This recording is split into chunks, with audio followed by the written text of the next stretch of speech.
Hello, and welcome to my sped chat.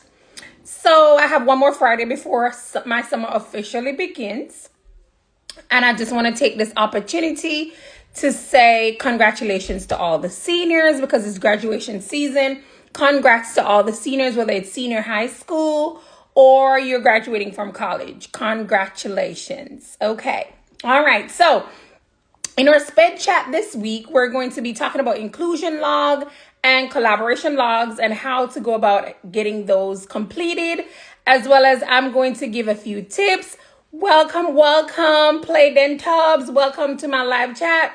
So we're talking about inclusion logs, collaboration logs, and what are some things we can do to get our students prepared for next year. Okay, because we have like about a week before summer officially begins for some people, like myself, and others, it might take a little bit longer. All right, so let's get into it. So the inclusion log, like it suggests, it's where students receive services. They're in the general education classroom, and this is completed. Welcome, everyone. And this is completed. The log is completed by anyone who provides services, inclusive services to the student. For example, it could be the special education teacher. It could also be the paraeducator who provides the services. And so they have to complete these logs, and it should be completed daily. Okay. So all of the slots, whatever you're using to complete it or whatever documentation you have, make sure that it is done daily. You have your date, you have your time that you go into the classroom.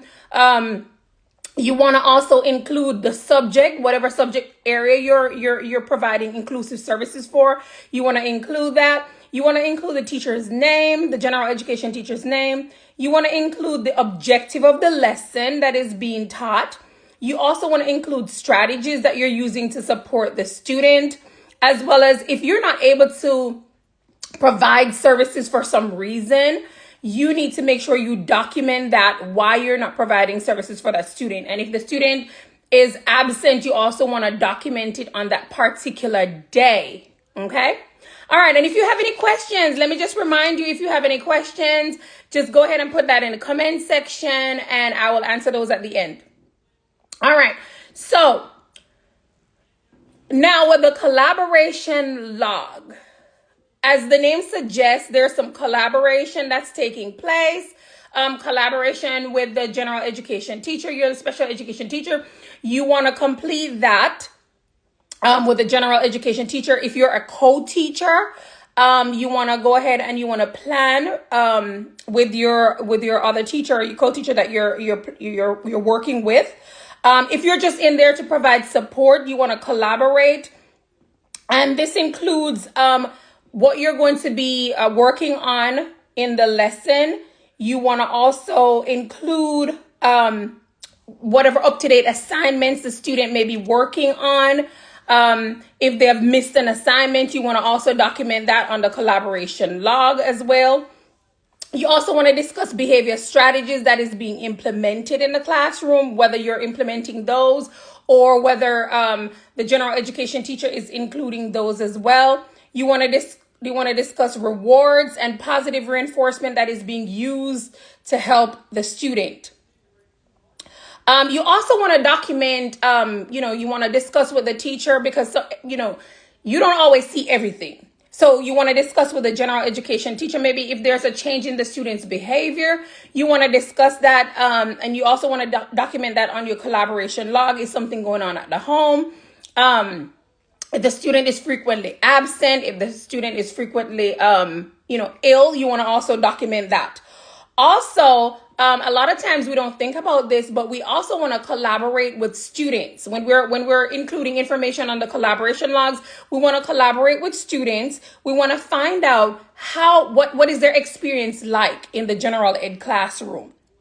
And this information is very critical in planning along with the general education teacher. You're finding out strategies, you're finding out ways that you can support your student. And your student also is able to give you that information as well.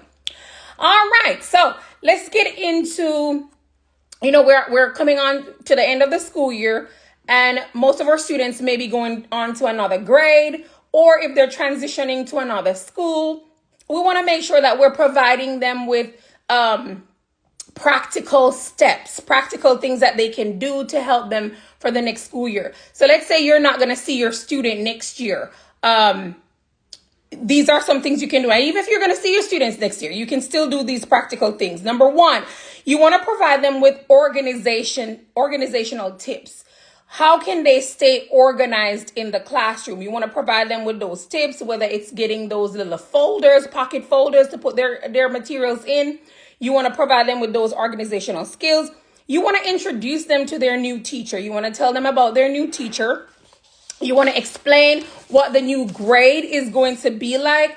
And if possible, you want to take them to visit that classroom so that they can become more comfortable and they won't be so anxious thinking about the next school year. You also want to reassure them if they're going to still be at the same school that you're going to be at, or if they're moving to another school, you want to reassure them that they're still going to have your support and you're just a phone call away. And sometimes you want to go ahead and call and check up on those students to make sure that they're doing okay. All right. Are there any questions?